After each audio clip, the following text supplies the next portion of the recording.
ஒரு மனிதன் அவன் செய்யக்கூடிய பாவத்தினால் அவனுக்கு வரக்கூடிய வாழ்வாதாரத்துடைய ரிசுக்கு அந்த பாவமான செயல்கள் தடுத்து விடுகிறது என்பதாக ஸல்லல்லாஹு அலைஹி வஸல்லம் சொல்லி காண்பிக்கின்றார்கள். எங்க ரிசுக்கு தடைப்படும் அப்படின்னு சொன்னா நம்ம சொல்லுவோம், நல்லா வந்துகிட்டே இருந்துச்சு, நல்லாதான் போய்கிட்டு இருந்துச்சு, நல்ல வருமானம் இருந்துச்சு, நல்ல ஒரு லெவலுக்கு நல்லா போய்கிட்டே இருந்தேன், திடீர்னு வரமாட்டேங்குது.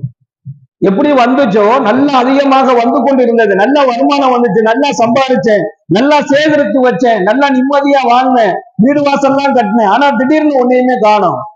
எதுவுமே வரல, எதுவுமே கையில நிக்கல, எதுவுமே தங்கலங்கக்கூடிய ஒரு புலம்பு நமக்குள்ள இருக்கும். அப்போ நல்லா வந்து கொண்டிருக்கக்கூடிய ரிசுக்குகள் திடீரென தடைப்பட்டு நின்றுச்சு அப்படின்னு சொன்னா அதுக்கு என்ன காரணம் என்றால் நபி அவர்கள் சொல்லி காண்பிக்கின்றார்கள், மனிதன் செய்யக்கூடிய பாவத்தினால் அவனுடைய வாழ்வாதாரத்தினுடைய ரிசுக்குகள் என்ன செஞ்சிடும், தடுக்கப்பட்டு